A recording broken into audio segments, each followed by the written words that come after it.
What's up? My name is Kyle Herndon, and this is a video on water-soluble vitamins for food science and technology 410, food chemistry.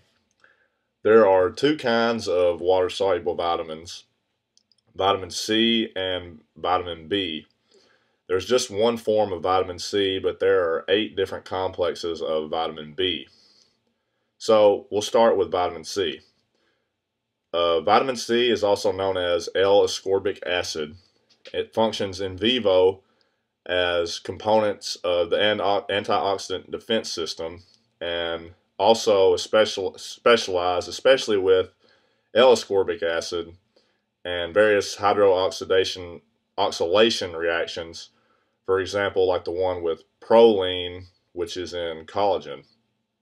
Its functions in vitro, which is the functional properties in the food as an antioxidant.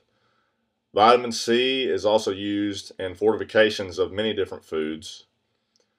So why is vitamin C an acid?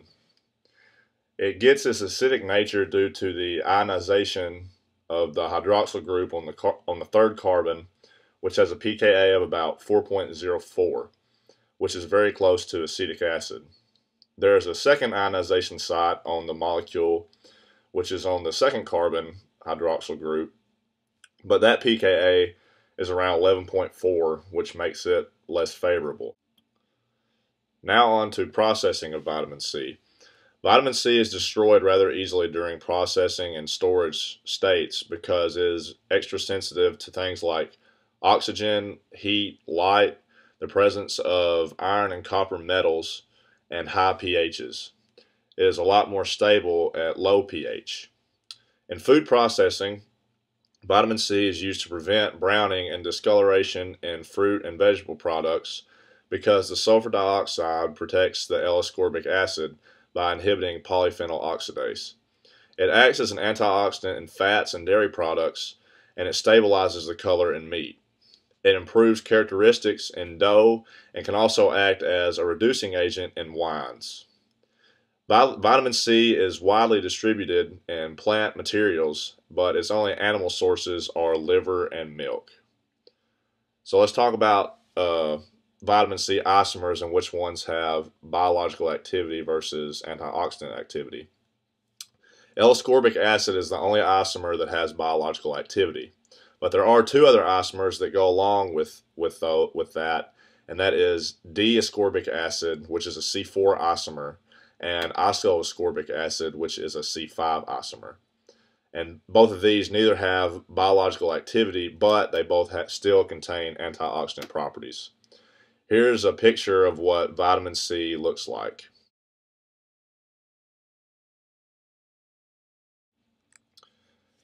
Now on to B vitamins, and there's 8 different complexes, so we'll just start with the first one and go all the way to B12. So vitamin B1 is also called thiamine, and its main function is it acts as a coenzyme in the metabolism of carbohydrates. It's present in all living tissues, and good sources of it include things like lean pork, eggs, potatoes, nuts, and yeasts. At pH of less than 3.5, foods can be autoclaved with no significant loss of thiamine, but at a pH of greater than 7, even just storing it at room temperature will completely destroy the vitamin. So this tells us that at pH greater than 7 it is extremely unstable. It is sensitive to sulfur dioxide, oxygen, and heat. Thiamine also has a sulfur-smelling odor and a somewhat bitter taste, and moisture accelerates the destruction of thiamine. The vitamin is lost during milling as well, so that's why flour is fortified with thiamine hydrochloride and thiamine mononitrate. There's a deficiency of the vitamin, and it's called beriberi. It has several different symptoms, including anorexia, nausea, weight loss, cardiac problems, and vomiting. Fortification of vitamin B1 to flour and other foods can help hopefully reduce the risk of people developing vitamin deficiency beriberi. Here's a picture of what vitamin B1 or thiamine looks like.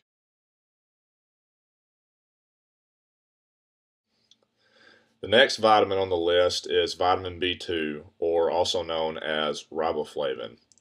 It is a constituent of two coenzymes, FMN and FAD.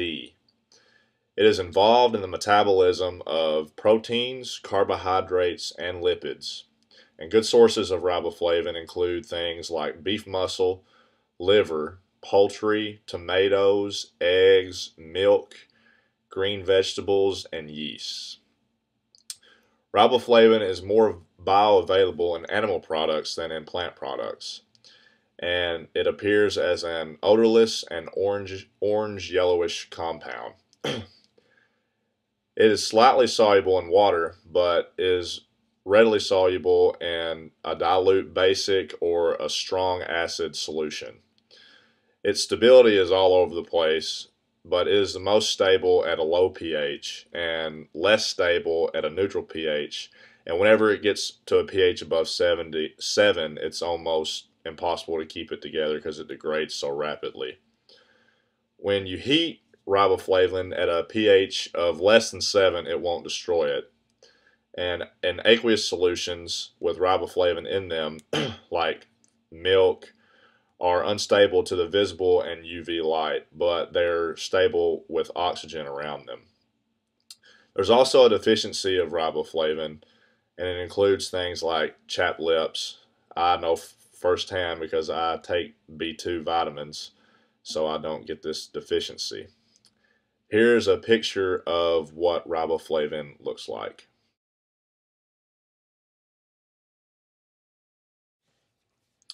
The next vitamin on the list is vitamin B3, which is also called niacin. Niacin is a nicotinamide that acts as a component of two important enzymes, NAD and NADP. Niacin is involved in processes like glycolysis, fat synthesis, and tissue respiration. Good sources of niacin include lean meats, chicken, wheat, barley, peas, yeast, peanuts, and green leafy vegetables. When you put any food item that contains niacin in water, there's always a possibility for leaching of the vitamins out of the product and into the water solution. Niacin is the most stable enzyme, making it stable at any pH and in the presence of metals, but it is sensitive to things like oxygen, heat, and UV light. Here's a picture of what niacin looks like.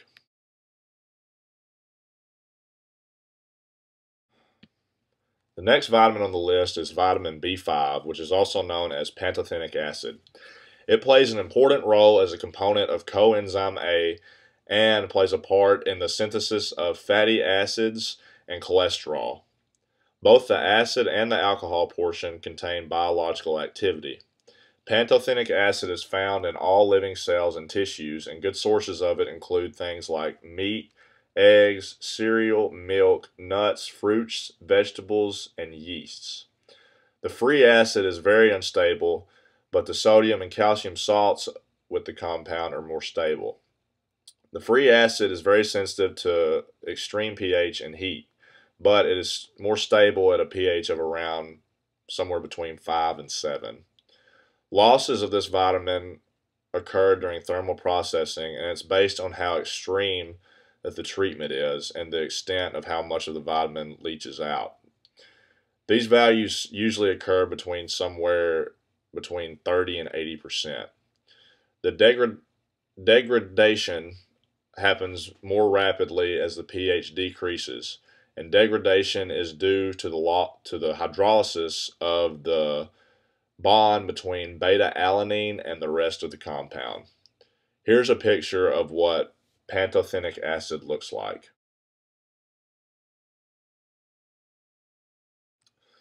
The next vitamin is vitamin B6, also called pyridoxine.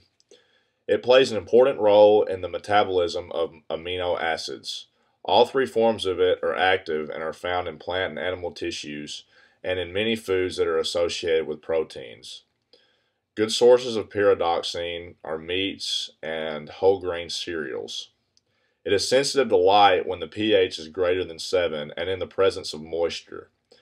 Pyridoxine is generally stable, but when it is combined with an aldehyde or an amide group, it is easily involved in reactions with proteins during thermal processing. Pyridoxine can be inactivated by interactions with free radicals, which can be formed during the degradation of vitamin C or ascorbic acid. Here's a picture of what pyridoxine looks like.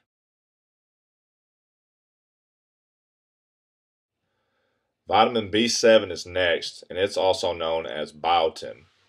It plays an important role in fatty acid synthesis and carboxylation reactions. Only the D isomer of biotin occurs in nature and has biological activity. It is found in the free form in vegetables, milk, and fruits. It is found in the bound form in meats and seeds. It can be synthesized by your intestinal microorganisms and is stable at high temperatures with oxygen, but extreme high or low pH can cause rapid degradation of the amide bond in the ring structure. Here's a picture of what biotin looks like.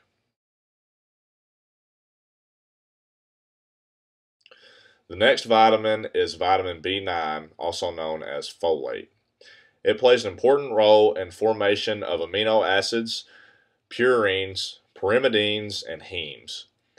It's naturally occurring with many glutamic acids, but whenever it's produced commercially with just one glutamic acid, it's named folic acid.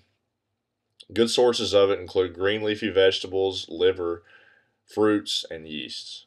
The synthetic forms of it are much more stable than the naturally occurring forms. Deficiency of this vitamin is the most common vitamin deficiency in North America. So, to reduce the deficiency of this vitamin, we fortify different foods with folate. Here's a picture of what folate looks like.